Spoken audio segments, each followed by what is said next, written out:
Bueno, bienvenidos a esta sesión de Agile Delivery, de la comunidad de Agile Delivery. La idea en esta ocasión es, vamos a probar con un formato un poco diferente. Vamos a hacer un link coffee sobre el tema de slicing y demás. Entonces hemos liado a unas cuantas personas así para asegurarnos que teníamos un core de quórum de gente para poder trabajar el link coffee. Comento un poco el formato y luego tenemos un poco que decidir cómo hacemos pues para que la conversación se pueda hacer fácilmente, si pidiendo la palabra o similar, o cómo lo hacemos. ¿Vale? El formato Link Coffee, voy a pasar ahora mismo otra vez el enlace del Miro por el chat del Zoom. ¿Vale? Aquí, porque yo creo que los que entráis después no veis el enlace. Voy a compartir también un poco para que os hagáis una idea. Creo que me tienes que dejar compartir, Rafa, que estás de host. Voy.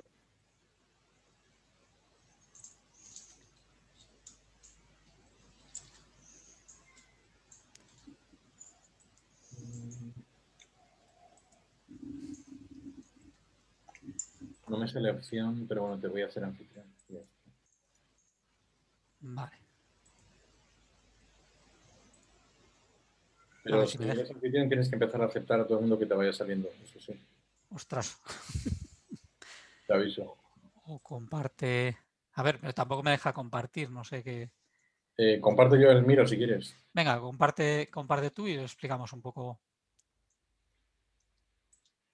O sea, básicamente el formato Link Coffee consistiría en que tenemos una serie de temas a tratar o de topics o bueno, no sé cómo llamarlos.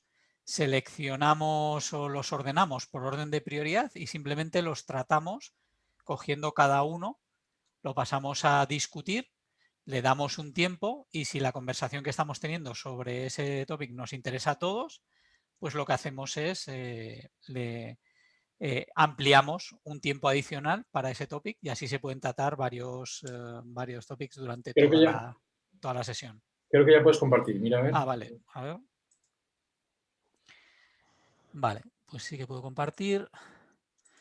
Vale, entonces vamos a tener este Miro. Es muy importante que hay dos partes. La idea es que tenemos una parte aquí a la derecha donde la idea es que cada uno apunte notas, síntesis, lo que quiera, ponga post-its, ponga cosas relacionadas con lo que estamos hablando, cualquier cosa. De hecho, aquí es donde más valor puede tener esta sesión, un poco el outcome que saquemos de esta sesión.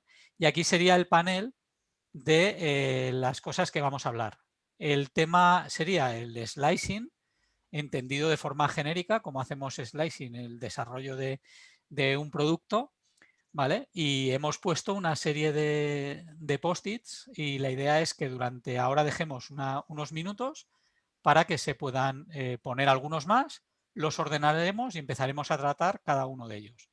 Cada uno de ellos daremos 7 minutos inicialmente y lo presenta el que haya puesto el post-it y después pues entrará a conversar pues quien vaya queriendo y al de que se acaben esos 5 minutos, pues esos 7 minutos, decidimos si le queremos dar todavía 5 minutos más o no.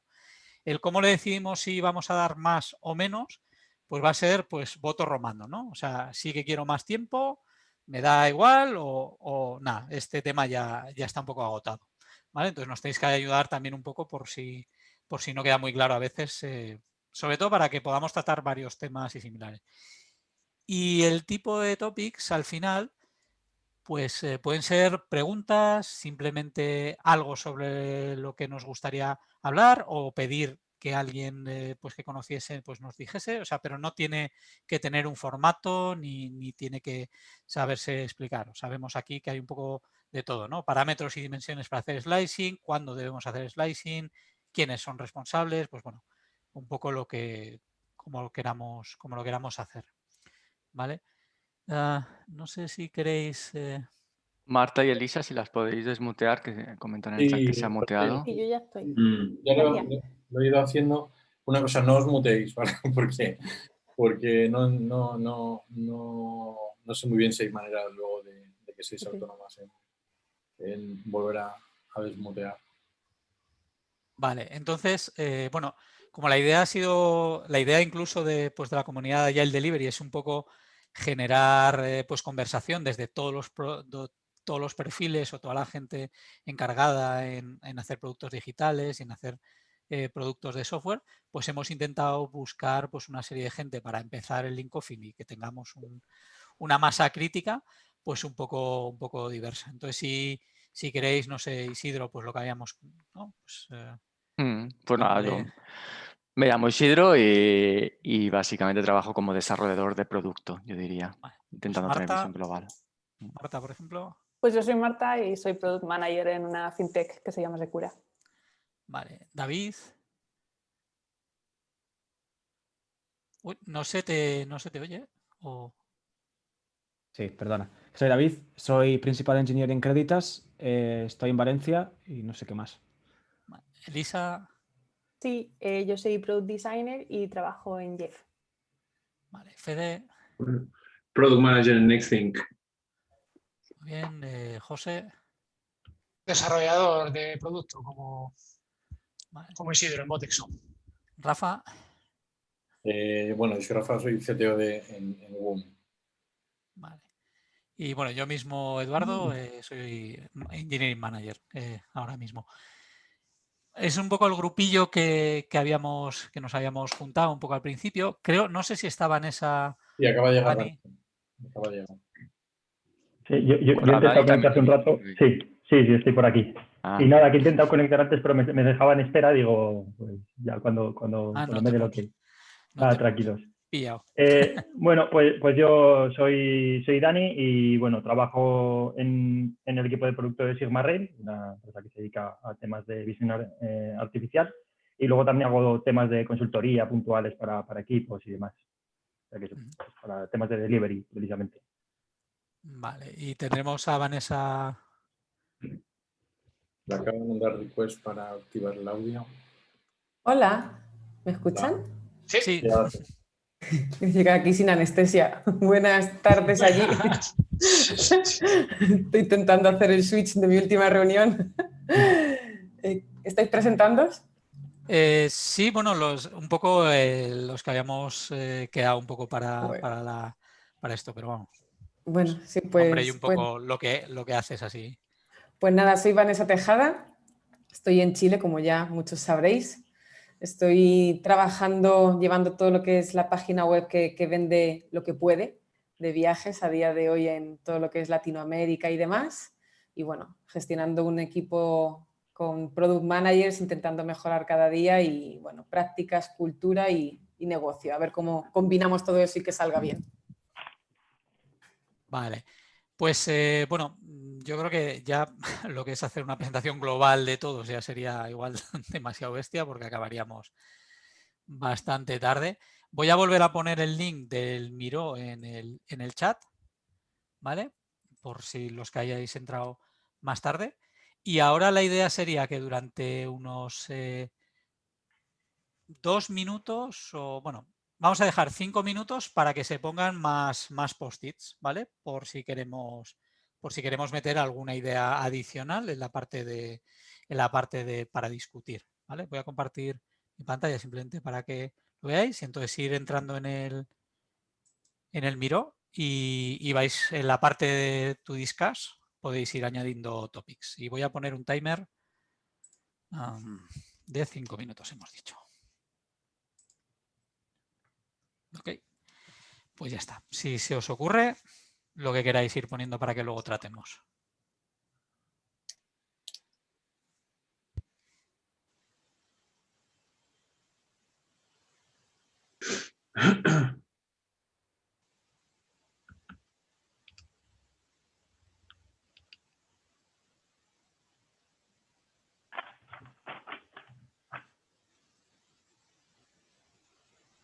Intentad leer las que hay por si veis que el tema o lo que estáis interesados ya va a salir o se solapa, ¿vale? Para intentar que no haya demasiada duplicidad.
No veo mucho movimiento. ¿Eso es que lo tenemos o estamos...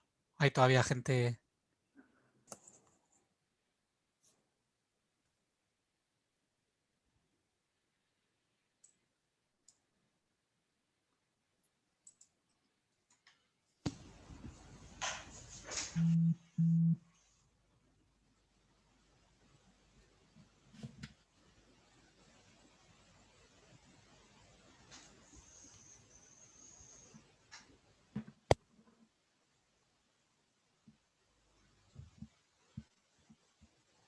Vale, estoy aceptando las últimas personas que estaban en espera.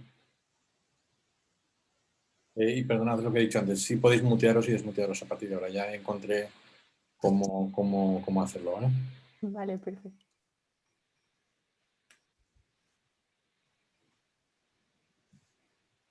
Sí, Buenas. explicar al resto de participantes que todo el que entra está muteado por defecto. De momento vamos a tener este formato en el que, digamos, hay un grupo de personas en las que están desmuteadas, pero como ha dicho Edu, yo creo que vamos a ser flexibles. Si alguien quiere participar por voz en algún momento, pues que lo solicite. Perdón, he probado que funciona lo de desmutearme y solo molesto para decir que había una pregunta si se podía grabar en vídeo. No sé si lo contemplabais. Está grabando, sí, desde el principio está ¿Está grabando ya? Vale, vale, perdón. Sí. Gracias. Bueno, y también para que lo tengamos en cuenta a la hora de luego en la conversación, Sí. los detalles o si hay algún... Se podrá editar, ¿eh? Se podrá editar. Se borra un cacho y ya está, ¿no? Con el típico pitido. Y Bueno. Pues nos quedan 15 segundos. Si alguien tiene algo que ya esté escribiendo, que le dé. Si no, vamos...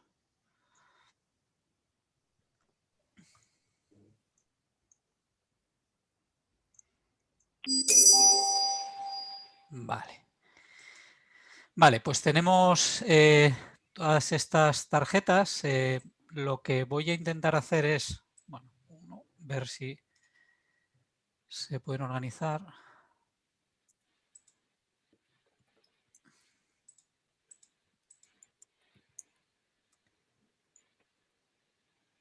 Sé que había una forma, pero ya no me acuerdo. Entonces, pues bueno, no lo vamos a dejar. Lo que vamos a hacer ahora es votar las tarjetas, ¿vale? Entonces voy a hacer una sesión de voting. No pongáis más, más tarjetas y vamos a dar 2 minutos para, para 4 votos. ¿Vale? 4, 5 quizás. Venga, 5. ¿Vale? Y empezamos ahora. Entonces, le doy ahora y sinceramente no tengo ni idea de cómo lo hace Miro, así que no sé cómo va a salir. ¿Vale? Pero espero que la inteligencia colectiva funcione y podamos ir votando. Hasta 5 votos cada una de las tarjetas. Vale. Vale, está ya en modo votación. Vale. Entonces, bueno, veis que tenéis unos más. Hacedlo solo en las tarjetas amarillas. ¿os sale a todos el más? Sí. Vale.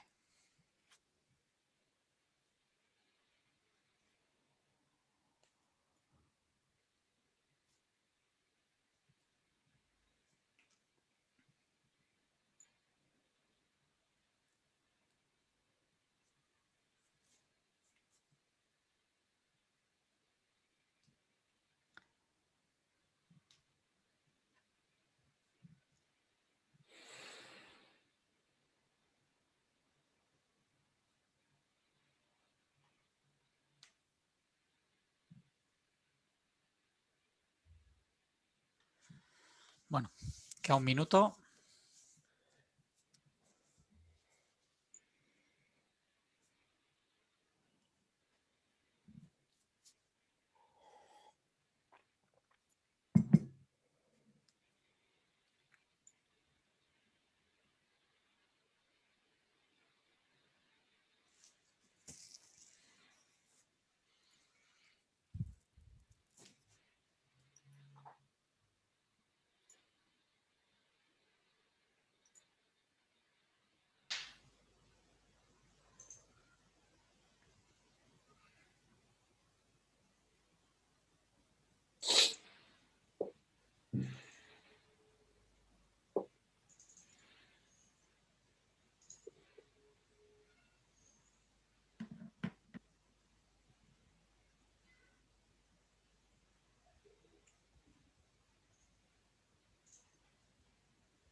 Ok, pues parece ser que la que más votos ha tenido, o sea, vamos a empezar por técnicas, procesos, experiencias, slicing, luego vamos a continuar vertical slicing, technical slicing, cuándo debemos hacer slicing y vamos bajando, ¿vale? Entonces vamos a seguir este orden. Cojo primero la que tenía 21 puntos, ¿vale? Técnicas, procesos y experiencias de slicing. Acordaros que a la derecha en el panel tenéis una parte para ir tomando notas, apuntando, haciendo cosas, que eso es realmente lo que creo que va a tener bastante valor, ¿vale? Entonces voy a poner un timer de 7 minutos inicialmente y luego si se nos queda corto y queremos alargar, pues hacemos lo de votar a ver cómo continuamos, ¿vale? Entonces comenzamos. Bueno, esta la comento yo porque la puse. Yo lo que quería aquí era que saliesen ejemplos de cómo cada uno hace el slicing y qué experiencias se tienen con esa parte. Por empezar un poco la conversación, yo diría que a la hora de dividir, a mí me gusta dividir lo máximo posible, tanto incluso que algunas cosas se pueden desplegar a producción que no tienen valor de cara al cliente, pero sí valor, por ejemplo, técnico de feedback. O sea, es decir, a mí me gustaría un vertical slicing a nivel de producto y luego un siguiente paso en el que incluso hago más slicing más detallado para ser capaz, por ejemplo, de hacer trunk-based development y sacar a producción, ¿vale? Entonces esa es mi experiencia, que me ha funcionado bien en un par de sitios, pero que no he conseguido repetir en otros dos, con lo cual, entonces, bueno, más experiencias, más cosas, o cómo lo hacéis. ¿Quién quiere hablar? Estaría bien, Edu. Creo que hay alguien que ha escrito en el chat que estaría bien si se podría definir un poco por encima lo que se entiende por slicing. Vale. Sí, voy a entrar por ahí. Venga, pues dale tú, Fede, que tú lo tienes claro seguro. ¿Yo? Sí. Ostras. Joder. ¿Qué es el slicing? Pues, vale, voy a dar una definición muy pequeña por lo que entiendo yo por slicing y después paso la pelota a alguien. ¿Qué entiendo yo por slicing? Pues es una manera que tienes como para poder, dependiendo si estás desarrollando un producto o lo que estés haciendo, de poder dividir el trabajo en partes más pequeñas. Y dicho esto, le paso la pelota a Isidro, por ejemplo. No, similar, añadiría en mi visión, bueno, slice significa rebanada, una posible traducción es rebanada o rodaja. Entonces, en el slicing, tal y como yo lo entiendo, lo que se intenta es, en el desarrollo de un producto o una funcionalidad que puede ser muy, muy compleja o muy ambiciosa, abordarla en pequeños desarrollos end-to-end, idealmente, de manera que cada entrega de esa pequeña rebanada de la funcionalidad completa o del producto completo ya esté aportando valor, ya sea al usuario o a quienes están desarrollando el sistema porque le dé feedback, es otro tipo de aporte de valor, pero básicamente es eso, una forma de abordar el desarrollo de un producto o un feature complejo en chunks end-to-end que ya estén aportando valor poquito a poquito.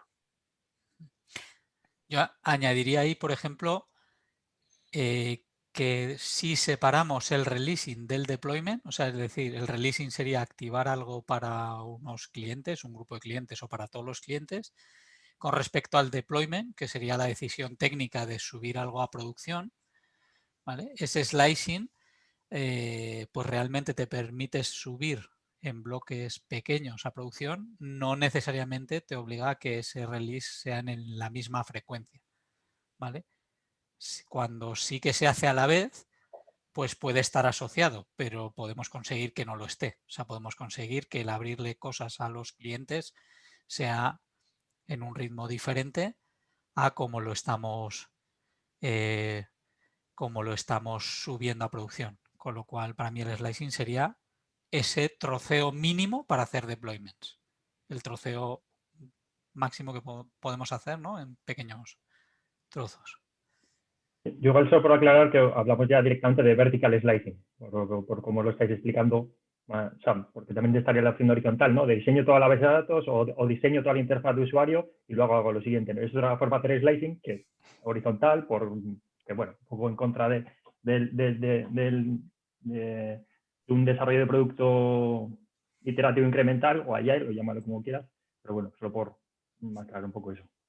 Es verdad que cuando hablamos de slicing no hemos puesto el adjetivo vertical delante y efectivamente puede incluir cualquier tipo de slicing. Y entiendo que puede haber gente que defienda cualquier tipo. Yo creo que sí que estamos bastante alineados la mayoría en que el vertical slicing... yo quería añadir un tema sobre esto y es que para mí es muy importante, por hacer de abogado del diablo, por gente que nos pueda estar escuchando, cuando hablamos de partir en trozos más pequeños, es muy importante de diferenciar,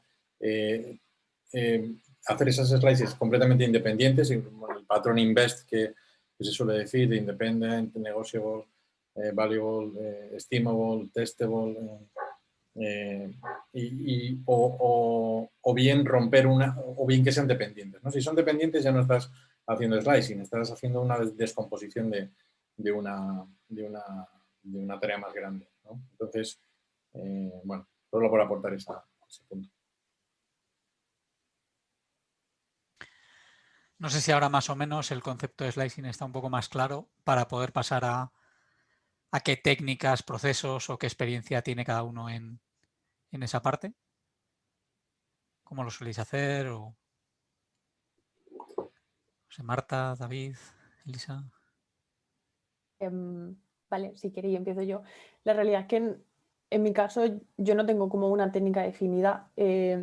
Yo como diseñadora, igual desde la parte técnica no puedo aportar absolutamente nada y justo por eso lo que hago es siempre juntarme con el equipo, ¿no? Entonces, nosotros tenemos muy claro cuál es la visión. Depende un poco si queremos testear algo y está siendo un experimento de si hay una funcionalidad que queremos implementar, porque se hace como de forma ligeramente diferente, pero digamos que sí algo que queremos implementar ya en plan de esto tiene que ir en esta aplicación o en esta web o en esta herramienta.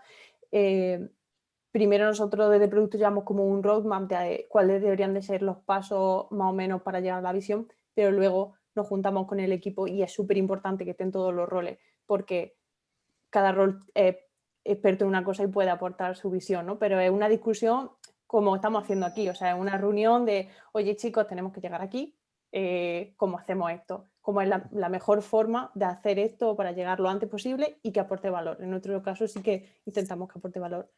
Vale, sí. se han acabado el primer bloque de minutos. No sé si hacemos, pues para ver si queremos seguir técnicas, procesos y experiencias de slicing. ¿Le damos más? Por mí, o sea, voto arriba, abajo. 1, 2, 3. Sí, esto va a ser un lío para contar, porque yo, claro, no veo. O sea, tengo la sensación de que sí, pero si no, que alguien me pare, ¿vale? Voy a poner 5 minutos más. He ampliado la malla y veo como 25 personas así. Vale, pues tú, pues entonces tú haces un ya me poco cargo de... yo el recuento, no te preocupes. Vale, sí, porque claro, yo no veo nada además con esto compartida.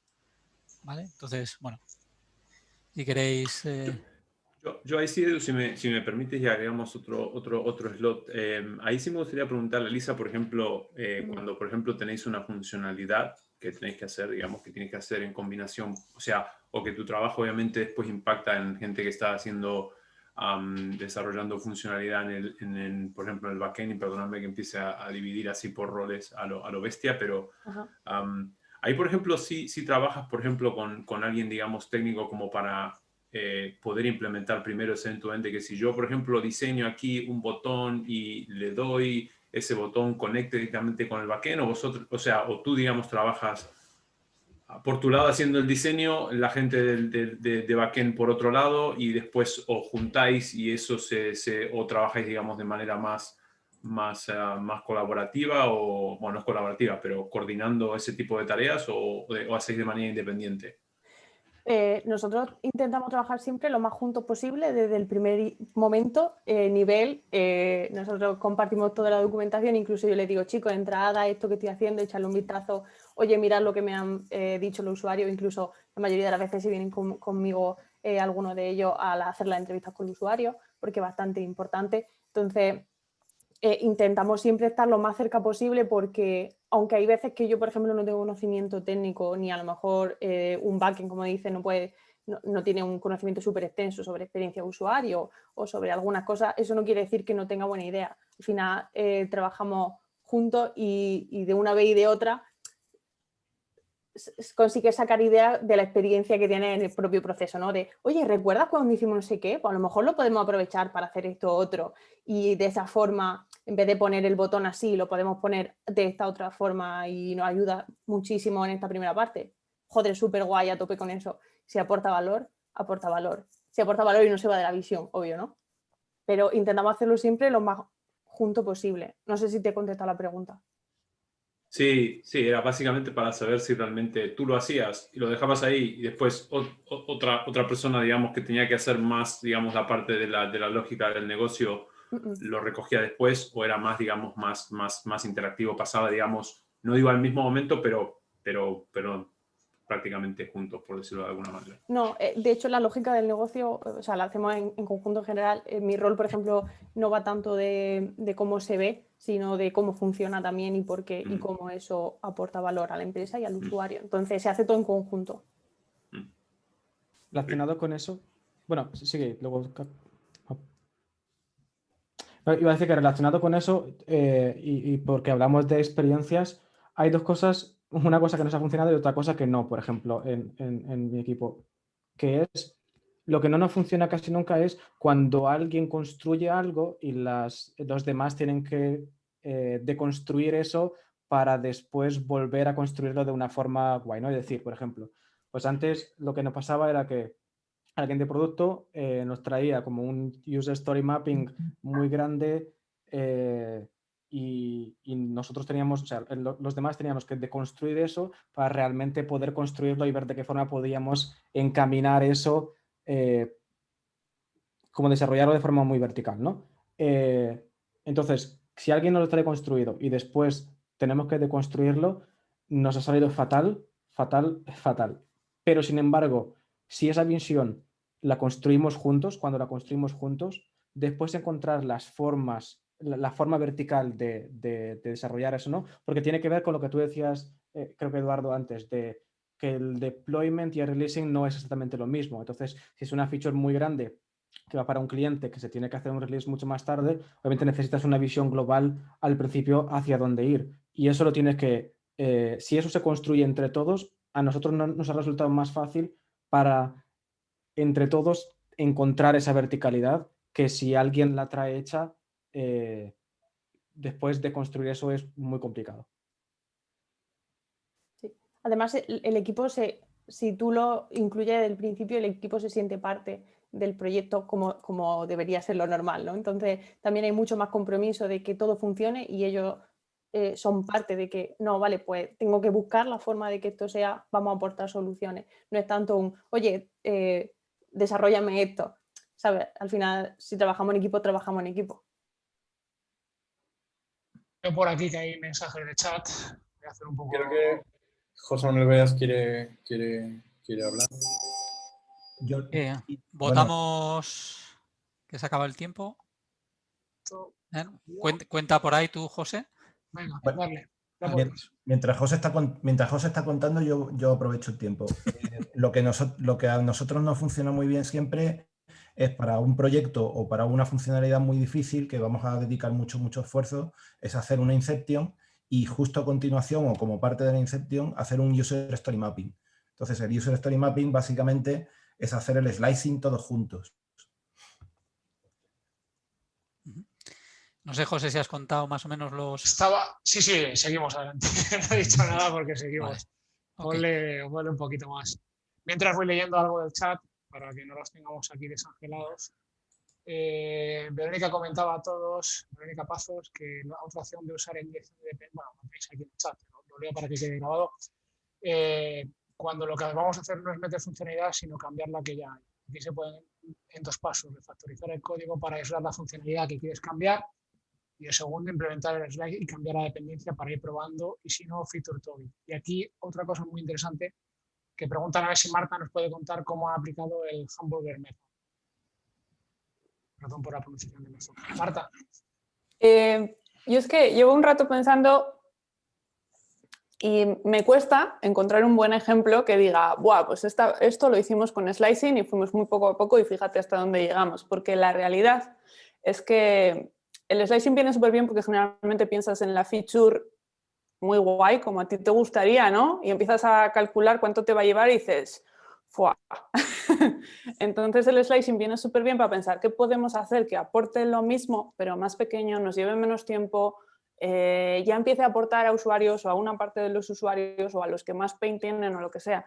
Y la realidad es que somos un equipo muy pequeño, que tenemos millones de cosas que mejorar, entonces generalmente hacemos 1 o 2 slices y pasamos a otra cosa porque eso ya ha quedado lo suficientemente bien y no nos hace falta en ese punto seguir avanzándolo porque tenemos otras tropecientas mil cosas que necesitan ahí cariño. Entonces, del hamburger method tampoco os quiero, porque ya sé que viene por la charla, Fede y eso, pero al final eso ya es slicing técnico y creo que aquí hay compañeros que van a hablar mucho mejor de esa parte que del vertical de producto, que ahí sí que puedo aportar más.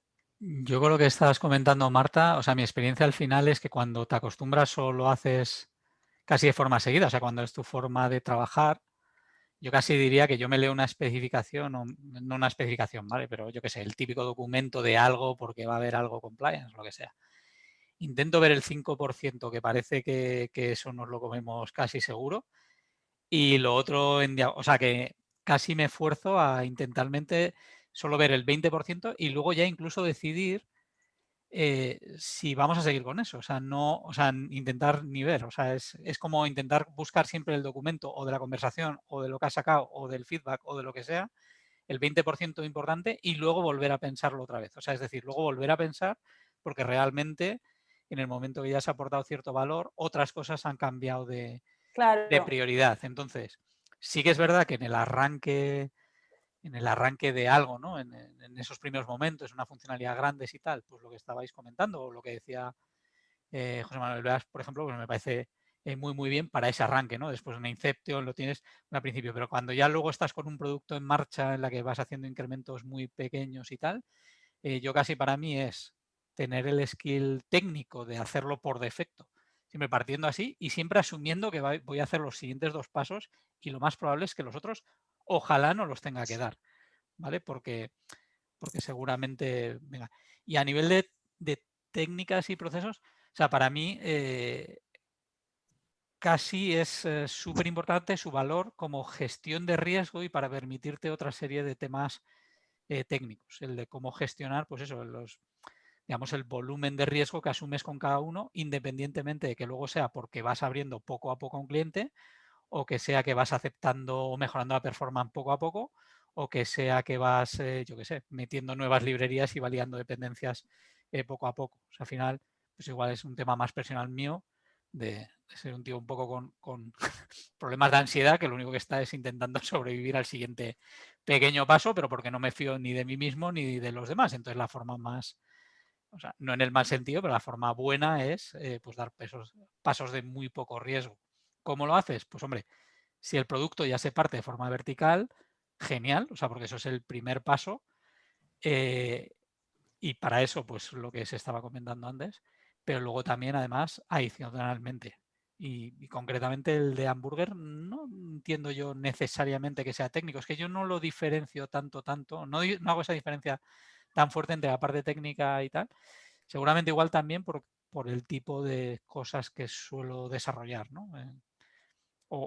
Bueno, o al principio de los productos, igual sí que pasa más eso y luego menos, o cuando arrancas una parte concreta. Por compartir uno de los recursos que a mí más valor me aportó, como con técnicas e ideas varias, fue el libro de Goiko Achik, el de 50 ideas rápidas para mejorar tus historias de usuario, que aunque no se trabaje con historias de usuario puramente dichas, creo que hay muchas técnicas y criterios. Ding dong. Sí, yo básicamente lo que ha compartido Rafa es un poco el mapa que viene súper bien al principio para... No lo llego a abrir, pero voy a dar por hecho que es el de Agile for All, que explica el... Sí, Vale. también. Ese viene súper bien cuando no tienes costumbre. Coges la historia de usuario y empiezas a pensar por dónde puedes partir de lo que dice todo ese mapa, ¿no? Y luego el Hamburger Method, yo no lo he usado, lo expliqué en la charla, pero yo no lo he usado directamente, pero creo que es súper útil para trabajarlo con el equipo cuando no están acostumbrados a hacer slicing. Estoy de acuerdo, Edu, que técnico y no técnico. ¿Votamos o yo por no sé si leamos más o...? Venga, votamos. Yo me voy a Yo abstener. cambiaría. Vale. José, ¿tú que lo has visto? Sí, ¿no? ¿Cambiamos No, o qué? cambiamos de tema, sí. Siguiente. Next. Vale, pues mira, el siguiente, sí, 19, sería el vertical slicing versus technical slicing. ¿Vale?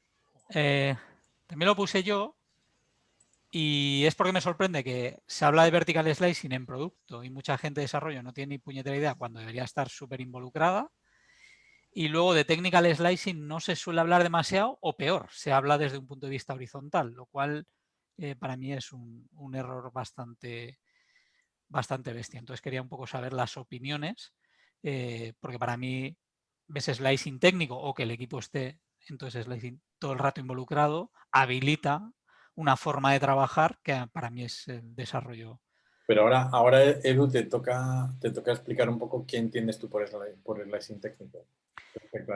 Vale, yo lo que he visto en muchos sitios, muchas veces, es que cuando se habla del slicing, pues se habla al final de dimensiones del producto que van mucho más relacionadas con a qué usuario van dirigidos, ¿no? A qué grupo de usuarios, también cuáles son los workflows que está pudiendo hacer, ¿no? O sea, como cuando haces un story mapping y dices, oye, pues quiero cubrir toda esta parte, lo quiero partir en vertical, con lo cual quiero conseguir el end-to-end, ¿vale? Pero esa división se atiene a criterios de producto o bien visuales o bien desde el punto de vista de funcionalidad que tiene. Y yo adicionalmente a eso creo que hay otros que vienen más desde el punto de vista o bien de características que muchas veces de forma equivocada creo que no solemos considerar en el producto, ¿vale? Porque sí que creo que lo son, pero se suelen dejar un poco fuera, o sea, escalabilidad, performance, que soporte pues tiene desde el punto de vista de técnico. Y luego también se puede partir simplemente en trozos que queremos deployar por bajar algún tipo de riesgo técnico. O sea, igual que a veces pues puedes hacer un prototipo, puedes intentar verla si se puede hacer algo, ¿no? El validar eso, pues con cualquier tipo de prototipo y tal. Hay veces que no es exactamente un prototipo, pero sí que estás incluyendo una nueva tecnología o sí que estás incluyendo, yo qué sé, o vas a hacer una migración de base de datos que es muy grande o vas a hacer, y ahí hay un riesgo inherente muy fuerte que a mí, o sea, que creo que se puede partir de una forma técnica que nos permita ir bajando el riesgo. Ahí está todo el tema de cambios en paralelo, ahí está todo el tema de saber convivir con estos cambios muy, muy pequeños. Cuando digo pequeños, pues estoy hablando de un día, de un poquito más o un poquito menos de un día, o sea, cosas muy, muy pequeñas, ¿vale? Y si no sabes hacer eso, pues no puedes hacer trans-based development, haces feature branches, te pasas ahí 2 semanas fermentando el código en una rama, o sea, cosas que van para mí en contra del desarrollo de software. No sé si con esto, Rafa, Sí, un poco a lo que me refiero. Sí, y yo por aportar algo también, creo que lo que has dicho a mí me siembra la duda de... Era que no he puesto timer, que soy un poco... Eso te iba a decir ahora, digo, no veo pongo timer, 5 porque los 2 primeros ya me los he comido. Claro, lo que has dicho a mí lo que me siembra la duda es precisamente la parte inicial que has comentado, y es que, en tu opinión, el technical slicing es porque no se entiende alguna arista como parte integrante del vertical que realmente sí debería ser tomada así. Es decir, yo nunca entiendo un end-to-end que no tenga un componente... es que yo no hablo de producto, me gusta hablar de valor, ¿vale? Pero que no tenga un componente de añadir valor, ¿no? Entonces... yo es que soy incapaz de entender un vertical slicing, o sea, un technical slicing sin vertical slicing. No sé si me explico. O sea, yo no añadiría, por ejemplo, si vas a hacer un cambio de tecnología que no tiene ningún impacto a nivel de valor, entonces yo es que no entiendo ponerle 2 nombres, ¿no?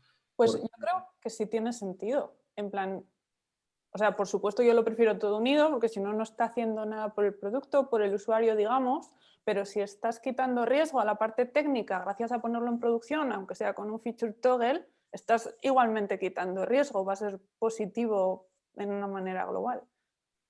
Sí, yo por compartir rápidamente mi visión, o sea, el desarrollo de producto digital para mí es un descubrimiento del qué y del cómo, y son dos cosas diferentes. El qué es que aporta valor a negocio / usuario, que no tiene por qué ser lo mismo, y el cómo es de qué manera podemos conseguir aportar ese valor.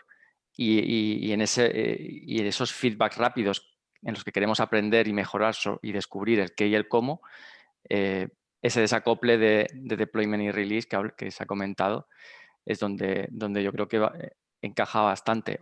El valor, cuando el technical slicing para mí también tiene sentido en cuanto a que, pongo un ejemplo, porque hablar sin abstracto al final, estás haciendo un desarrollo donde la persistencia no es lo core, no es lo más importante, ¿vale? De momento no lo quieres que tus usuarios lo vean, ¿vale? No quieres hacer una release visible, pero sí quieres desplegarlo a producción porque en ese proceso vas a tener un montón de feedback del sistema de ver cómo encajan muchas cosas.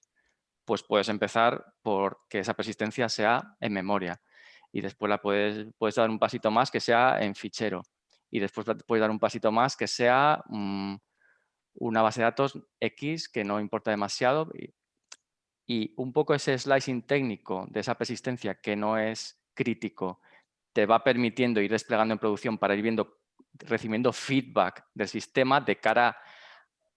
Y eso es valor para quien desarrolla el sistema, no es valor para el negocio y el usuario final, pero es parte de. Para mí lo veo un poco como el doble loop de BDD con testing más interno. Lo veo igual ese doble loop en cuanto a producto, que es el objetivo final, y lo demás es un medio, pero para llegar a ese objetivo final necesitas ir teniendo más feedback. Claro, pero porque... yo muy brevemente, claro, mi problema es que yo no diferencio. O sea, yo siempre pienso solamente en value streams y para mí lo que comentas es un value stream vertical y para mí es vertical slicing igual. Para mí, aportar valor a otro equipo, no necesariamente al cliente final, también es un vertical slicing o al mismo equipo. Es decir, yo pienso en value, no en producto, separando producto e implementación, producto y tecnología como si fueran varios streams separados, ¿no? Entonces, a mí sí me gusta pensar así. O sea, yo te diría, Rafa, que a eso, o sea, estoy totalmente de acuerdo contigo, pero si sales a la calle, si sales a la calle y preguntas por el vertical slicing, te van a hablar de producto, ¿no? Entonces, por eso decía que muchas cosas yo las incluyo en el desarrollo de producto, pero claro, mi vida se trata de convencer a todo el mundo que el producto completo tiene una serie de características, incluyendo las que no son tan visibles o las que no son directamente. Entonces, realmente, sí que hay una parte de lo que consideraría technical slicing que lo haces por forma de trabajar. O sea, que simplemente por habilitar cierta forma de trabajar y esa pues sí que me parece un poco distinto al aportar pequeños incrementos de valor. Y luego el aportar incrementos de valor, pues sí, totalmente de acuerdo que la mayor parte de ellos son de producto, bien que sea porque bajas riesgo o bien porque estás aportando un valor. Pero sí que es verdad que la concepción más típica suele separarse y casi el technical slicing como tal, como palabra, yo lo he buscado y no he encontrado tampoco nada. Es pero que cuando quieres hablar de eso no aparece. Es que no se encuentra nada, pero ojo porque lo que estás diciendo es que entonces un equipo plataforma no puede hacer vertical slicing, tal como tú lo estás definiendo el vertical slicing. Vamos a votar y así puedo contestarte a eso. Venga. Chicos, yo por hacer un poco de abogado, ya que somos los organizadores y tenemos invitados, vamos a intentar darles un poquito más de voz a ellos también. Y nada, que para adelante, parece ser. Alberto pone dedo en medio, pero sí, hay muchos dedos arriba. Vamos para arriba. Vale. Vamos para adelante. Pues te iba a decir que para mí el equipo de plataforma lo que genera es un producto interno. Y ahora ya me callo y ya dejo a los demás. O sea que sí que me parece que lo hace, pero porque tiene que hacerlo usando esas mismas. Lo que pasa es que el valor lo aporta a gente diferente. Edu, ¿cuál es el usuario para ti en ese caso? En el caso de un producto, un equipo de plataforma. En mi caso son el resto de los ingenieros y el resto de los squads que están orientados a delivery al cliente final, ¿vale? Y cuál es la velocidad. O sea, yo lo que les estoy permitiendo es ir más o menos rápido y tener más o menos impacto. Pero mi impacto se mediría en cuánto de capaces son ellos de generar valor a un cliente final. Entonces, cuando priorizas el trabajo, es decir, cuando hablamos de slicing también estamos hablando de priorización, ¿verdad? Entonces, cuando hacemos el slicing, cuando hacemos la priorización del trabajo del equipo de plataforma, tenemos en cuenta también, o tenéis en cuenta también, las prioridades que tienen vuestros usuarios, que son esos equipos, y por tanto, de alguna manera son los de los clientes finales. Sí, en un porcentaje sí, porque al final, básicamente, si tú necesitas una nueva capacidad en la plataforma, normalmente viene o bien por algo de compliance o así, pero también puede venir simplemente porque se va a abrir una nueva funcionalidad que necesita otras características concretas en el producto. Entonces hay una parte que son a clientes internos, digamos, el producto que se lo ofrecemos, pues como si fuese un self-service para que puedan hacer cosas, y entonces lo que medimos es cómo de bien va ese proceso de ingeniería y la priorización es ellos son nuestros clientes. Y luego hay otras cosas que serían para el cliente final, pues muchas veces hay que hacer ese primer desarrollo. Aunque en esos casos muchas veces no lo hacemos nosotros, sino que lo hace el primer squad que se ha encontrado con ese problema con nuestra ayuda. ¿Sabes? O sea, sería un poquito diferente. Pero para el resto, sí, o sea, la priorización sería en base a esos clientes. Vale. Hay una cosa que... Bueno, le doy solo una cosa que no estoy, o por lo que he entendido yo, no estoy muy de acuerdo con el tema de decir que slicing es priorización. Yo no lo veo así, pero vamos, ni de coña, ¿eh? Yo creo que primero hay que priorizar y luego hacer el slice, ¿no? Hacer que es lo mínimo que puedo hacer para conseguir partir, ¿no? Luchemos. Luchamos.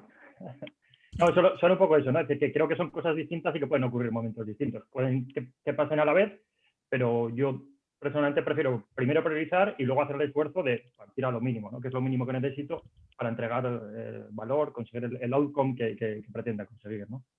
Que para mí sucede a la vez, Dani. O sea, cuando estamos haciendo un user story map, claro, bueno, a lo mejor por tu manera de trabajar, sí. A lo mejor no, claro.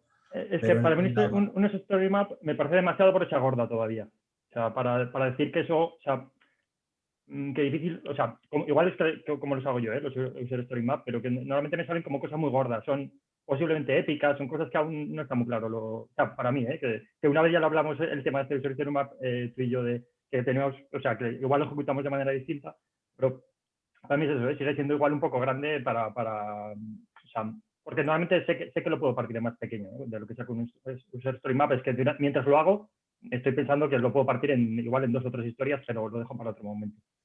Claro, es que yo lo que hago es que cuando hacemos o sea, yo en realidad no programo, son la gente que está haciendo el user story map a la que yo le pregunto, ¿y lo podemos hacer más pequeño todavía? Y entonces, digamos que a través de la facilitación del user story map les empujo a que lo hagan más delgado, más delgado, más delgado. Y en ese esfuerzo hablamos también, porque están en el user story map no solo está el equipo, sino que también hay algún stakeholder y entonces hablamos de, pues si esto va a estar para noviembre, pues igual entonces quiero esto otro, ¿sabes? Y entonces ahí se produce una priorización. Yo es que creo que, por ejemplo, si tienes así unas prioridades claras y un flujo y más cosas mucho más pequeñas, no hay tantas veces, por ejemplo, que yo haga un story map, un story mapping. O sea, se hace al principio en cosas gordas o tal, o si estás haciendo un rollo proyecto. Pero si estás en un producto avanzando y tal, a mí no me... A no ser que ya tengas el story map para ver cómo tu producto sigue avanzando en el día a día. Porque al final, si te das cuenta, puedes ir dejando un poco fuera de vista o marcadas como cosas que ya son parte de tu producto en el día a día y lo utilizas para gestionar un backlog en tu end continuamente y tener siempre una visión en tu end de la experiencia. Yo, por completar un poco tanto lo que han dicho Beas y Dani, yo hago un poco más o menos esas dos cosas. O sea, yo empiezo a hacer un story map y con los product managers muchas veces nos quedamos en esa idea a nivel iniciativa, pero cuando ellos luego empiezan a trabajar en refinamientos esto con el equipo, es cuando esas iniciativas se empiezan a convertir en historias y la pregunta que yo siempre trabajo con ellos es ¿qué es lo mínimo que tenemos que hacer para salir? Lo mínimo. Y de lo mínimo, lo mínimo. Y de lo mínimo, lo mínimo. Y hay un momento en el que, en plan de, como siga con lo mínimo, no hago nada, ¿vale? Y ahí como que paran. Y ahí, cuando entran ya en el refinamiento técnico, coincido con lo que tú comentaste al principio, Edu, de la parte técnica de, oye, Si ahora me pongo a pensar en cómo implementamos este mínimo que entregaría valor, ahí ya es cuando sale un poco el slicing un poco más técnico y donde empiezan a salir qué puedo ir deployando, que voy validando que este código que voy subiendo no me rompe lo que tenía, hasta que al final hago suficientes deploys como poder plantearme abrir la release y tener un rollout ya progresivo en función del contexto del producto, ¿no? Entonces, en función de lo grande del producto, del equipo que tengas y de lo maduro que esté, esto lo puedes hacer un poco más grande o más chico, yo creo. ¿Votamos para continuar? Era por no cortar ahí el flujo. Vanessa, ¿tú utilizas Seguimos también por ahora. Vale, pues le doy. Vanessa, Dale, ¿tú también utilizas el User Story Map como un documento vivo durante el resto del proyecto? Cuando sale alguna iniciativa que es sobre todo ya nueva de negocio y que va a estar viva durante tiempo, se convierte a lo mejor en un nuevo revenue stream y demás, sí se queda vivo. Y lo tenemos en un Google Sheet. Lo empezamos a gestionar ahí porque no metimos ningún plugin de Jira, porque a nosotros no nos ha salido a cuenta la relación precio-usuarios de portfolio y otro tipo de plugins. Y tenemos un Google Sheet que al final, columnas, touchpoints, y las filas tenemos los estados, lo que está en refinamiento, tenemos el ciclo de vida del producto, de cada una de las funcionalidades como filas principalmente. Y además ahí añadimos cuáles son los KPIs de cada uno de los touchpoints que tenemos que ir monitoreando a medida que vamos subiendo algún cambio en la experiencia de ahí, e incluso quiénes son los stakeholders de cada uno de los touchpoints con los que tenemos que estar coordinados a medida que vamos a plantearnos hacer una release. Pero hay una pregunta, Vanessa. O sea, al final, ¿de qué granularidad o qué tamaños o qué tipo de cosas salen ahí? Porque, claro, me da la sensación un poco que por el tamaño del equipo de ingeniería o simplemente por el volumen, digamos, de clientes, ¿no? El de poder hacer un rollout, igual el tipo de técnicas son un poco diferentes que en sitios bastante más pequeños. O sea, porque yo, por ejemplo, el User Story Mapping, o sea, he hecho algunos y bueno, me han aportado valor en puntos muy, muy, muy concretos, pero luego en el día a día, pues casi no, por hacerlo igual lo mismo que harías, pero de forma mucho más continua o quizás incluso menos profesionalizada. O sea, que no digo que necesariamente sea buena, o sea, en plan un poco macarra, digamos, pero... He visto dos cosas. O sea, nosotros al final, a nivel yo con el equipo de Product Managers intentamos hacer un story map a nivel iniciativas, ¿vale? Con también estos datos, porque luego cada Product Manager es dueño de su silo, de un momento de la experiencia. Y ellos ahí, a lo mejor ya no siempre tienen un story map, pero porque están centrados en un único momento. Entonces, en empresas más grandes en las que tienes un Product Manager para un único touchpoint, a veces no le compensa hacer un story map porque él no ve los sitios de alrededor, sino que mira el de arriba a nivel iniciativa para estar un poco alineado con el resto de compañeros. Pero cuando estás en estructuras donde un Product Manager a lo mejor sí está mirando varios momentos de ese journey, ahí sí he visto que han tenido un story map que han mantenido vivo, pero por el hecho de tener ese mindset de pensar en tu end, porque al final él no es dueño de un único momento, sino es dueño de la experiencia completa. Tenemos por aquí, me gustaría preguntar a Marta o a Vanessa, si no te importaría trasladar la pregunta a Marta, porque Vanessa ya está hablando un ratito, o si hay algún Product Manager por aquí, además de Marta. Al hilo de lo que comenta José y Dani del slicing, ¿se planifica o se descubre? Yo creo que esa pregunta la han hecho antes de que hablara Vanessa. Yo creo que Vanessa ya lo ha dejado claro también y pensamos muy igual. O sea, troceas verticalmente y cuando ya tienes más o menos claro, entra también técnica. Yo soy una apasionada, o sea, no paro nunca. Hay por ahí una pregunta después que es cuando hacer slicing. Yo voy a responder que siempre, todo el rato, sin parar, porque... Y eso, estás todo al mínimo, como decía Vanessa, siempre hasta el mínimo al que puedas llegar, que siga entregando valor, y es que eso te va a ayudar a ir aprendiendo antes, a ver otras oportunidades que no se te habían ocurrido, va a cambiar el plan todo el rato. Entonces, bueno, sí, se hace posterior al... También que os parece una buena práctica añadir la cláusula dónde al modelo ya existente del quiero, cómo y para qué. Esta no lo entiendo muy bien, perdonadme. Yo soy anárquica total con las plantillas, así que no voy a responder a esa. Ninguna plantilla ni nada. No sé, quizás yo sé que tampoco veo mucha diferencia entre vertical slicing y technical slicing, porque como el slicing se hace siempre, no veo necesariamente O sea, no veo la necesidad de diferenciar y ponerlo en dos categorías separadas. Sí que igual he visto sitios donde, quizá por la forma de trabajar del equipo, sobre todo en sitios donde, vale, pues el vertical slicing lo hace producto y el technical slicing es el trabajo que hace ingeniería cuando el product manager le entrega algo a ingeniería, ¿no? Entonces, me parece que el término de technical slicing surge cuando un equipo no trabaja realmente como un equipo y que hay más silos y como mucha especialización en los diferentes roles. Incluso con mucha distancia entre producto y ingeniería. Pues aquí tengo una pregunta, porque realmente lo que yo muchas veces he estado buscando es cómo llamarlo, porque no todo el mundo asume que sea completo y sin embargo habilita una forma de trabajar de desarrollo ágil, ¿vale? O sea, al final, por ejemplo, el Stream Programming pues es normal porque ya por defecto intentas hacer pasos muy, muy pequeños, pero no es tan común. Entonces, cuando se lo quieres explicar a otro, no hay, o sea, no está tan fácil explicarlo, ¿eh? O sea que, pero estoy bastante... Porque yo creo que la barrera que no, o sea, el circulito que nos dibujamos alrededor nuestro, cuando hablamos de slicing como entenderlo de forma más global, no tiene sentido si yo pienso en mi trabajo como este circulito pequeño que yo tengo aquí. Entonces, si me hablas de Product Vertical Slicing y yo trabajo en este circulito pequeño que es mi parte, no lo entiendo. No lo entiendo y para mí no tiene sentido. Pero si abro mi círculo y estamos todo el equipo dentro de ese círculo y realmente entendemos el negocio, el producto, el usuario y realmente nos importa todo eso, creo que ahí sí que pierde el sentido en lo que yo estaba haciendo antes en mi circulito y entender el slicing como algo, como la forma de evolucionar un producto se hace mucho más evidente. Vale, pues toca votar otra vez, chicos. Edu, no te veo la mano. Vale. Pues parece que siguiente cosa. Vale, ok. Siguiente cosa que será un 18, por ejemplo, pues este.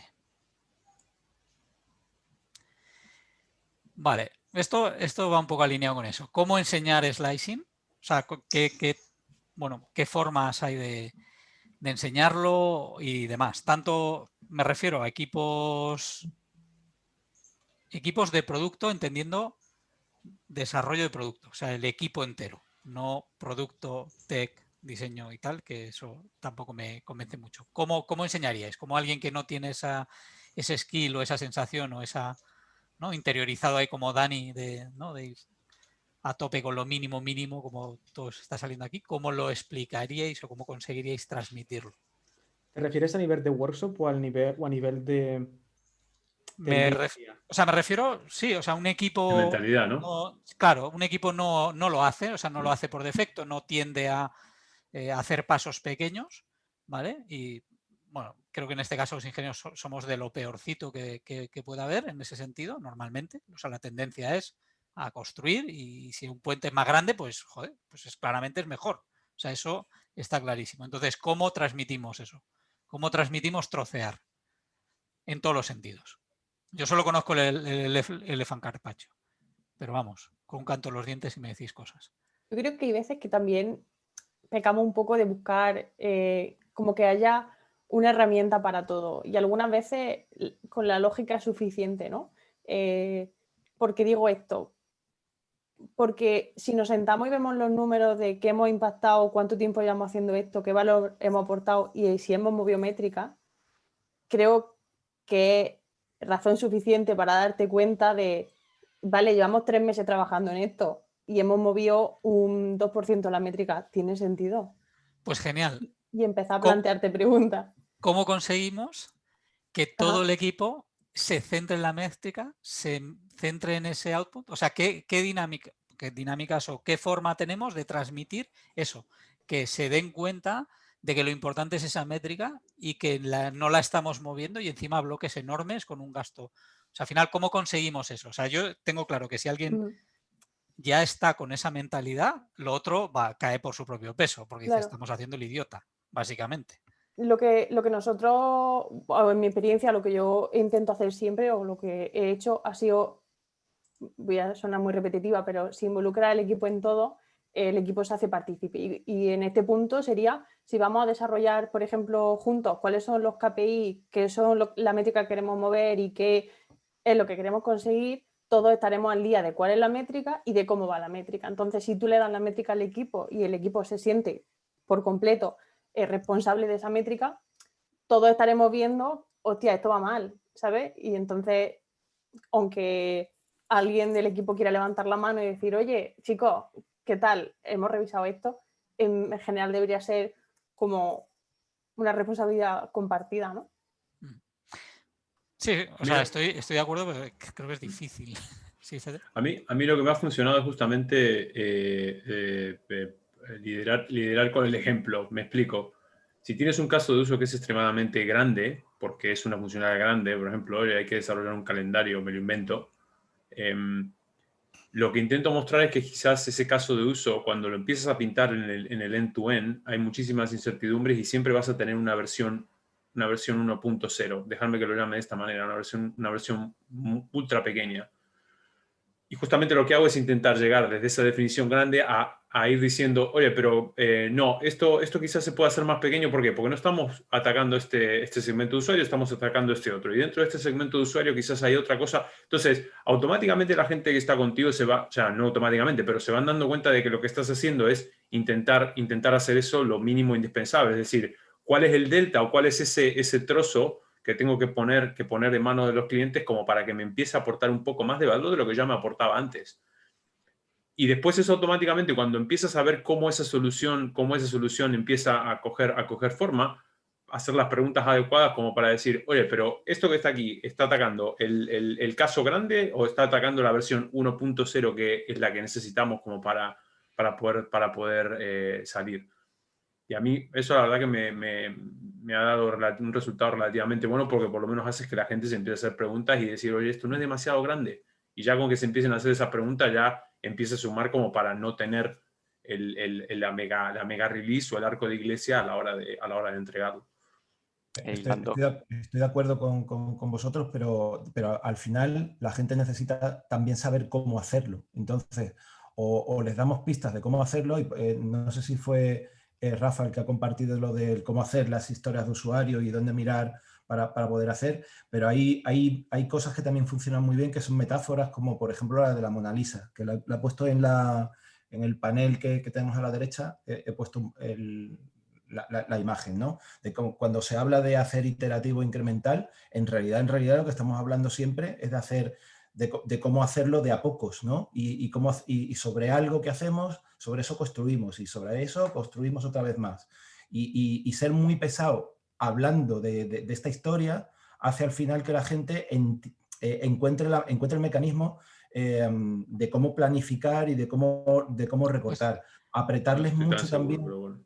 Claro, apretarles mucho también lo podemos hacer más pequeño, pero también darles ejemplos, ¿no? ¿Cómo podemos hacer un formulario súper grande más pequeño? Pues, por ejemplo, ¿podemos dejar los campos opcionales para otra historia de usuario?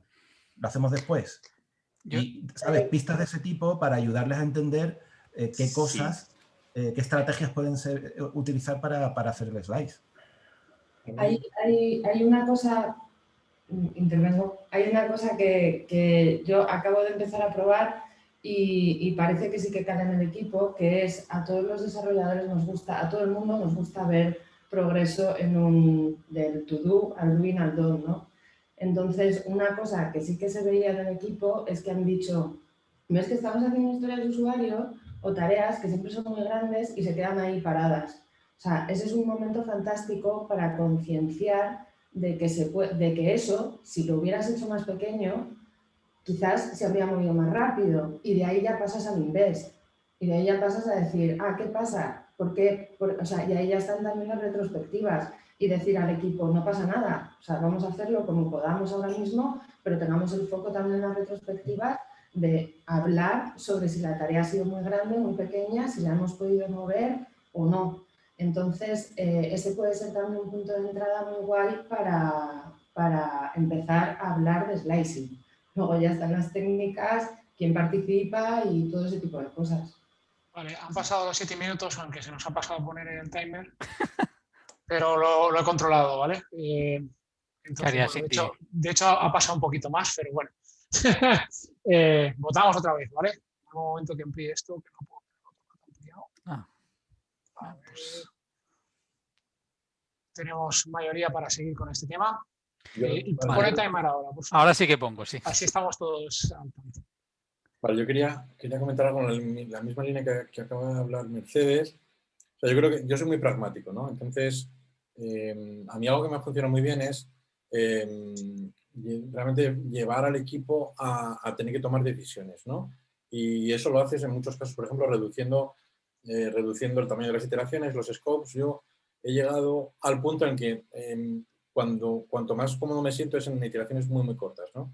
De una semana, que ni siquiera realmente es un concepto de iteraciones, pero en una semana, si tienes que definir historias y fuerzas al equipo a tomar decisiones para que encajen dentro de ese ámbito de máximo de una semana, el slicing se va produciendo de manera natural, ni siquiera se llama así, es decir, se empiezan a conformar dinámicas de definición cada vez más pequeñas con scopes más pequeños y siempre fuerzas que tengan un end-to-end, porque es la característica fundamental de las historias de un value stream, pero si va reduciendo ese ámbito temporal, también el equipo se va adaptando a esa capacidad. Si a un equipo le das iteraciones de 2 semanas, de 3, de 4 semanas, pues muchas veces salen monstruos y se perpetúan ese tipo de tamaños de historias de usuario.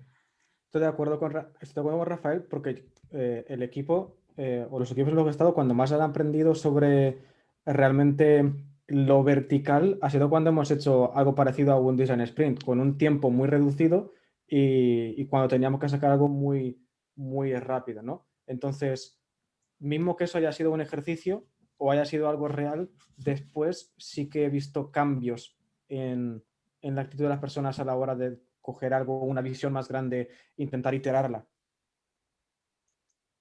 Añadiendo... bueno, dale. Lo que acabáis de comentar David y Rafael me recuerda a mi contexto actual en el que hemos sacado del libro de ShapeUp de Basecamp un concepto que es el apetito cuando hablamos de una feature, que habla de tiempo, pero no tiempo que va a costar, sino tiempo máximo que tengo de apetito para hacer algo. Entonces, si limitamos el apetito máximo para hacer algo a una semana y tomamos una decisión un poco talibán, que es lo que no se haya desplegado al final de esa semana como máximo, que eso no implica que no se puede ir desplegando iterativamente dentro de esa semana, pero lo que no se haya desplegado al final de la semana no lo vamos a reutilizar, se va a ir a la mierda y nadie más va a seguir con eso. Aunque no lo sepan, el valor que aporta el slicing van a tener que hacerlo o vamos a tener que hacerlo porque si no se tira. Entonces, al principio, para empezar, nos ha resultado una buena decisión. Luego ya depende mucho de cómo lo adaptas a tu manera de trabajar en equipo, pero yo creo que es un concepto guay el de apetito. Luego, si queréis el libro, si no lo conocéis, de ShapeUp, se lee muy pronto. Luego tiene otras decisiones polémicas, pero esa la veo guay. O sea, al final, por ejemplo, eso sería el equivalente a no planificar, sino decir cuánto estás dispuesto a gastarte. O sea, cuánta pasta quieres... O sea, cuánto vas a invertir, básicamente. Fixed time, variable scope. Yo voy a decir una cosa que... Ya está, adelante. Bueno, iba a comentar un poco por lo que estabais diciendo, algo que igual es un poco controvertido o quizás no. O sea, si por ejemplo forzamos o intentamos hacer un desarrollo de software agile, pero en el sentido de XP, ¿vale? O en el sentido de desarrollo de software lean, creo que a partir de ahí es que no tienes ni que hablar de slicing. O sea, realmente en el momento que estás trabajando en un flujo continuo así, en el que vas sacando a producción, en cuanto tienes continuous integration, pero de la práctica, de verdad, no la de tener en feature branches cosas, yo creo que automáticamente la involucración en cómo hacer slicing de producto, en cómo trocear, en cómo elegir siempre el siguientes 2 pasos que vas a hacer y no mirar más allá para luego hacer, ¿no? El ir haciéndolo mucho más incremental ya es automático. O sea, porque ahora parece que es todo cómo intentar convencer de que merece la pena hacer el slicing. Esto es controvertido porque el otro tampoco es fácil de hacer, pero si estás desarrollando de una forma agile entendida así, o sea, entendida como lean, casi no usas ni la palabra slicing, porque automáticamente todo va a ir en bloques que deberían ser más pequeños de 2 días, por ejemplo, una pareja, o, ¿sabes? O de una... Con lo cual, o si estás haciendo integración continua, o sea, todos los días estás integrando tu código, es que no hay más narices que partir y no hay más narices que tener cosas a medio hacer que salgan a producción. Es un poco otro approach. Bueno, vamos a votar, chicos. Bueno, pues... A ver, un momento, que se me amplía el chat. Y ahora no veo nada.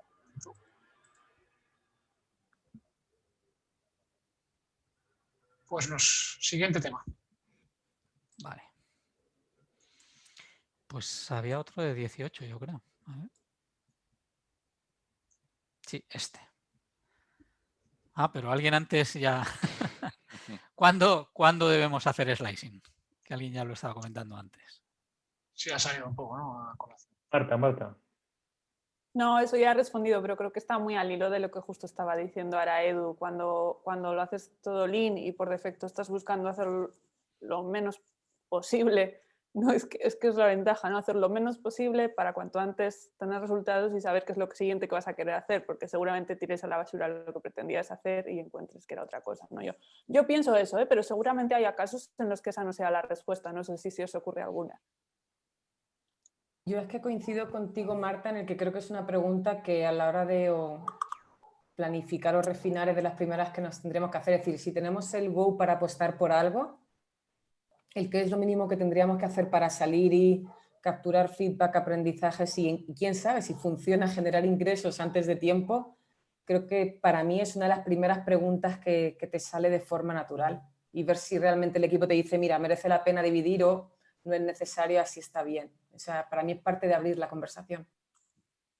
Es que slicing entendido como simplificación y reducción de riesgo, ¿quién no lo va a querer? Entonces, bueno. O obtención de valor más claro. con un feedback más rápido, ¿no? ¿Quién no lo va a querer? Pues probablemente esto pasa mucho, ¿no? En las capas C y así, que es como... Pero a mí me han dicho alguna vez en consultoras y así, en plan, pero es que esto está a medias. No está a medias, pero hay gente que lo ve así, que si no está ahí con un lacito y después de 2 años de haberlo fabricado, les parece que está a medias. Yo ahí lo que me he encontrado es que más allá de lo que quiera cualquier capa, nuestra responsabilidad en un equipo de producto, sea cual sea el rol, es ir en esta línea de reducción de riesgo y de feedback rápido. Y yo me he encontrado sorpresas. A veces tengo otras sorpresas de que alguien por ahí arriba quería X, pero cuando ve en tiempo real cómo se ha alcanzado cierta solución con ciertas métricas, con cierto valor para el usuario, pues dice, pues bueno, pues igual podemos pasar a otra cosa, que hay muchas otras cosas que hacer, ¿no?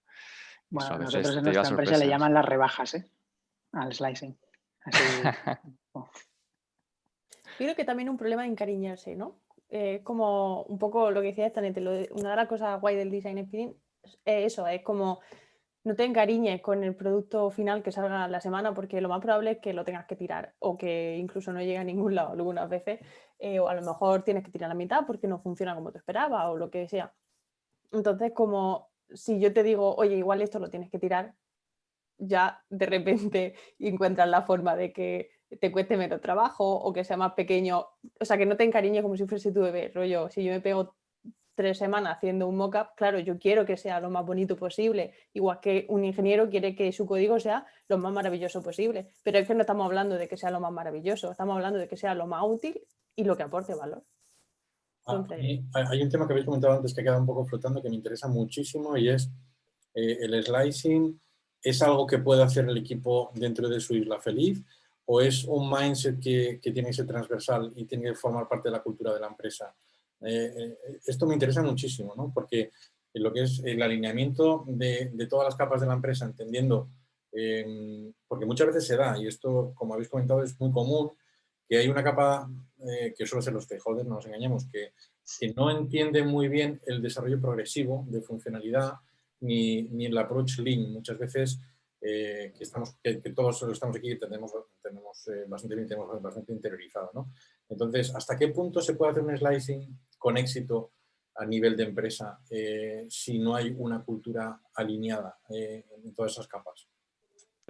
Yo te contesto porque estoy en un contexto parecido. Y es complicado. Quiero decir, yo creo que sí que te aporta valor y a nosotros sí que nos aporta valor dentro de tu contexto, pero luego tienes que justificar mucho y tienes que pelear mucho por decir, no, vamos a hacer primero esta versión, vamos a después pues estamos entregando valor aquí, tienes que justificarte mucho y tienes que pelearlo mucho.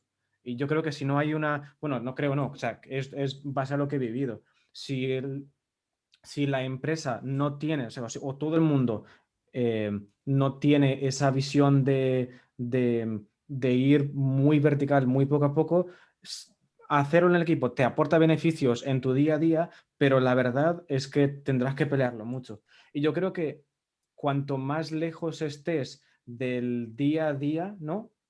Más difícil es entender, porque al final, era lo que decía, creo que Isidro lo decía antes, al final, si tú lo piensas bien, lo natural es hacer eso, lo natural es hacer cosas muy verticales y hacer cosas muy creativas que te aporten valor con muy poco riesgo y con un feedback muy rápido. Pero cuanto más lejos estés de eso, del producto, de la masa, es más difícil. Entonces, cuanto menos trabajes en equipo, por eso decía antes también Elisa, ¿no? Como cuanto menos trabajes del equipo y cuanto menos involucras a la gente y más por encima estés a nivel de visionario o a nivel de estrategia o a nivel de, no sé, llámalo como tú quieras, sin realmente entender lo que pasa en el día a día, creo que más difícil es verlo tan claro. Porque yo creo que el problema que resuelve el slicing, el problema es tan obvio que el slicing va a ser siempre la solución obvia. Pero si no entiendes realmente el problema, no te va a parecer obvio. Pero también hay una cosa que es, o sea, se puede entregar, podemos entregar buen software sin hacer slicing. Quiero decir, te pueden venir y el equipo puede estar concienciado en que hay que hacer el mínimo viable y hay que hacerlo rápido. Y dices, vale, fantástico, pues vamos a slicear. O sea, vamos a ver cuáles son esas partes pequeñas de verdad, no ya solo que necesitamos en cuanto a entregar ese valor de producto, sino en cuanto a que este software luego sea mantenible y que todos podamos coger eso y saber qué está pasando, ¿no? Entonces es un poco el quid de la cuestión, ¿no? El estar cerca del producto, el entender dentro de esa cajita que estás en producto y que tal y como hagas ese slicing va a repercutir en cómo vas a poder continuar para hacer esas iteraciones e ir aprendiendo. Y por eso el tener ese mindset, no solo agile en el sentido de salir rápido y con lo mínimo, sino meter todas estas prácticas a nivel técnico es un mindset que ayuda a que salga todo. Pues vamos a votar otra vez, porque así no interrumpimos a nadie en la votación. Siguiente. Vale. A ver, 18. Pues un 15. Esta es la última, ¿no? ¿Sería la última ya, Edu? Confírmanos. ¿Hasta qué hora habíamos puesto? Habíamos hasta las 8:30. 8:30, sí. Bueno, pues sí, pues le damos uno y bueno, igual sería interesante hacer una ronda de cierre. Lo que no veo es dónde está el 15. Ah, aquí. Anda, muy bien. ¿Qué es slicing? Vamos a empezar. Creo que se lo solucionamos al principio. Sí. Nos lo saltamos a la 14. Venga, que... Arriba. 14, que no... Ah, vale, gracias. Vale, pues ¿quién es responsable del slicing? Todos. Puente Ovejuna, sin duda. Los stakeholders también. Tal cual. Lo ideal sería todos, pero yo creo que a veces no es realista, ¿eh? A veces, o sea, para ser práctico me refiero, ¿eh? Para conseguir hacerlo rápido. Pero ahí, Dani, que todos, que el equipo de producto más stakeholders, más, o sea, cuando hablamos de todos, ¿a quién nos estamos refiriendo? Yo personalmente al equipo de producto, porque yo no tengo influencia en los stakeholders directa. La tengo de algo muy flojita, si es que la tengo, tirando nada. Así que pienso en el equipo de producto, todos. Yo además entiendo eso, que antes también yo creo que hemos mezclado un poquito en la sección anterior de que hay dos dimensiones, ¿no? Que una es, digamos, el concepto más MVP de qué es lo mínimo que puedo lanzar para el mercado y otra slicing y otro usuario, que son un poco, está muy relacionado, pero son dimensiones un poco distintas, ¿no? Y yo creo que aquí en este caso, claro, si hablamos de slicing de producto, tiene que ser el equipo de producto, ¿no? Gente del equipo de producto, quizás con alguna colaboración de algún stakeholder, si no tenemos claro que le vamos a dar valor o no, porque necesitamos que nos lo confirme, no por otra cosa. Pero si conocemos mucho el negocio, posiblemente no nos haga ni falta, si desde el trabajo previo lo hayamos hecho. Y yo en los casos donde no es posible tener a todo el equipo por las razones X que haya, pues al final sí que tener un poco, por lo menos, alguien de tecnología y alguien de producto, si es diseño, manager y tech lead o un senior o lo que sea, pues tener como, bueno, rollo 3 amigos, pues un poquito ver qué es lo mínimo que se necesita para lanzar, ¿no? O sea, lo ideal yo creo que todo el mundo esté involucrado, pero cuando no se puede, yo es la aproximación que he seguido siempre. Yo creo, estoy con Dani con una pequeña matiz. Creo que todos, pero creo que no necesariamente todos al mismo tiempo. O sea, creo que no es necesario que todo el equipo esté al mismo tiempo rompiendo historia, más que nada porque puedes hacer técnicas como, no sé, dual tracking, en la cual haya un driver de alguna iniciativa que... Y no sé, y estén 2 o 3 personas involucradas y el equipo realmente sea más grande de 10 personas, no lo sé. Pero sería irrealista que todo el mundo esté en todas las meetings de slicing de toda la historia de usuarios y en todas las iniciativas, ¿no? Es poco eficiente y creo que a veces no tiene sentido. Pero sí que creo que ha dicho una cosa antes que es como el tech lead y tal. Creo que no depende necesariamente del seniority de una persona. Creo que todo el mundo, da igual su seniority, debería poder ser capaz de hacer el slicing y no creo que necesariamente tenga que ser un tech lead o un senior, y creo que todo el mundo debería poder hacerlo. Y voy a aportar yo un poquito también. O sea, en cuanto a la responsabilidad, sí que opino que todo el mundo debe ser responsable y de hecho, en mi caso, además como procuro hacer todo lo que puedo técnicamente hablando para poder hacer mis desarrollos en TDD, por ejemplo, cuando yo no sabía lo que era el slicing antes de organizar este evento. O sea, la palabra slicing vertical y tal, cuando empezaron a hablar Edu y Rafa de todo esto, me pidió un poco de sopetón. Y guay, porque es una de las razones por las que empezó todo esto, pero cuando empecé a informarme un poco, yo me di cuenta de que realmente me pasa un poco lo que ha dicho antes Edu. Yo, de rebote, estoy haciendo slicing, porque cuando me pongo a hacer TDD y veo que tengo un monstruo y me duele muchísimo empezar a tirar test y digo, pero si esto no se puede hacer así. El tema, José, es que en un equipo como en el que estabas tú haciendo XP y haciendo una aproximación super lean, es que no te conoces ni la palabra, porque es que no hay otra forma que ir haciendo pasos muy pequeños y siempre vas a hacer lo mínimo y ni siquiera lo siguiente va a estar necesariamente relacionado con eso. Entonces, no hay ese slicing tan fuerte del user story mapping o de coger o la historia de usuario, incluso... Para mí no existe otra manera de trabajar, quiero decir, a ver, yo aprendí a trabajar realmente en Alea, que bueno, mi experiencia previa era pues, como lo justito para entrar en Alea, vaya. Y a partir de ahí, para mí me sale natural, yo tenía una suerte tremenda, vamos, porque claro, no todo el mundo la tiene, ¿no? Pero en el momento de que intentas implementar mínimamente 4 buenas prácticas técnicas, ya no te digo de TDD, te digo de cualquier otra cosa, que tus funciones no sean enormes, que tus funciones hagan solo el sync responsibility, ¿no? Perdona que me ponga tan técnico, ¿no? Pero cuando tú quieres aplicar el principio de sync responsibility, ya estás haciendo slicing. Entonces, cuidado a mí es que no me gusta perder el foco del end-to-end, ¿vale? Porque si entramos muy a nivel muy técnico, estoy de acuerdo en que seguir los principios Lean acabas haciendo de manera natural desarrollos progresivos y muy pequeños, con lo cual estás haciendo slicing de alguna manera, pero es muy importante no perder el end-to-end, porque si no, desde mi perspectiva, perdemos lo que es ese valor de rebanada vertical que da el slicing. Es decir, no puramente por hacer XP estás pensando en el end-to-end de las rebanadas verticales, ¿vale? Por eso yo había, aunque no me gusta lo de technical slicing, sí que lo había separado como que hay, digamos, una parte que viene más técnica y a la hora de forma de trabajar versus a aportaciones de valor en incrementos, bien porque sean, pues pueden ser visuales o no visuales o demás, pero que sean aportaciones de valor a cliente. Pero que reconozco que no me gusta technical slicing, o sea, no me parece que lo representa. Pero sí que la forma de trabajar en esos incrementos muy, muy pequeños. Bueno, son los típicos small batches, es el trunk-based development, ¿no? O sea, claro. Lo voy a llamar así, punto.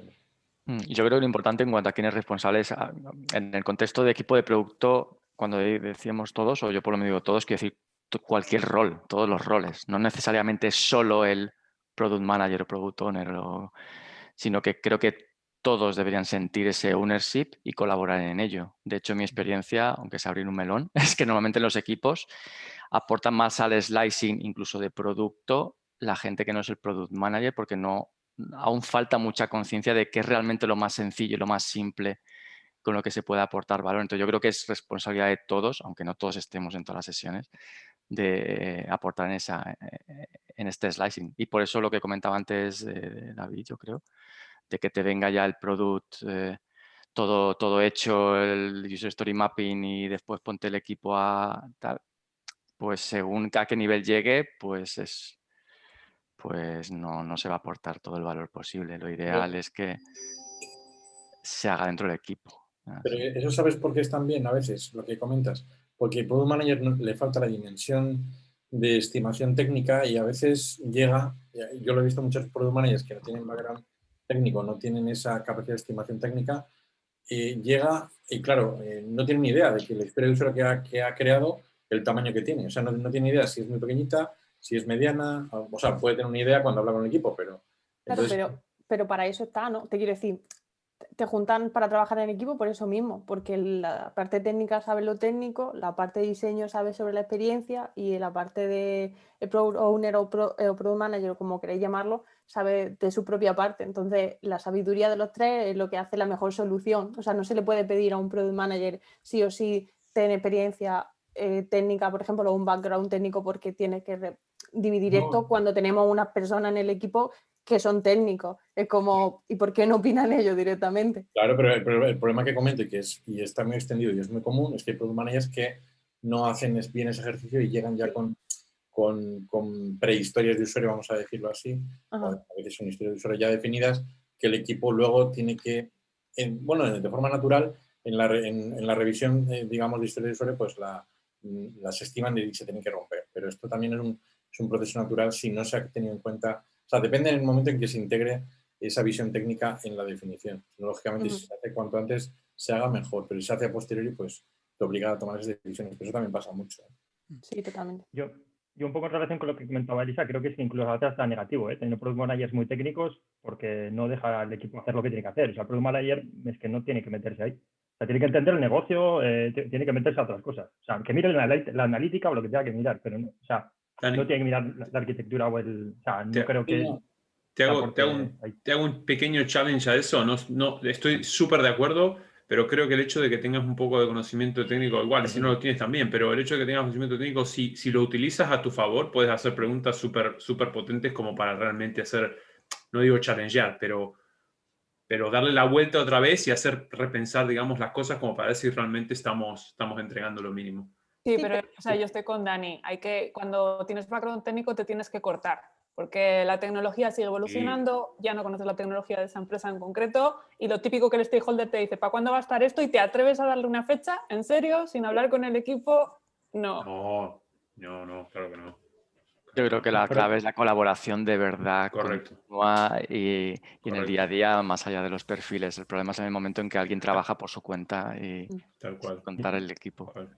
Porque de hecho opino lo mismo de la gente que viene del mundo del diseño, ¿no? Gente que pasa del mundo del diseño a la gestión de producto, también hace este cambio, ¿no? De ya ser solucionistas, ¿no? Te vengo ya con la solución y la persona de diseño del equipo pues dice, pues vale, le meto 4 colores, pues es que yo no estoy para esto, ¿no? O sea, estoy para resolver el problema.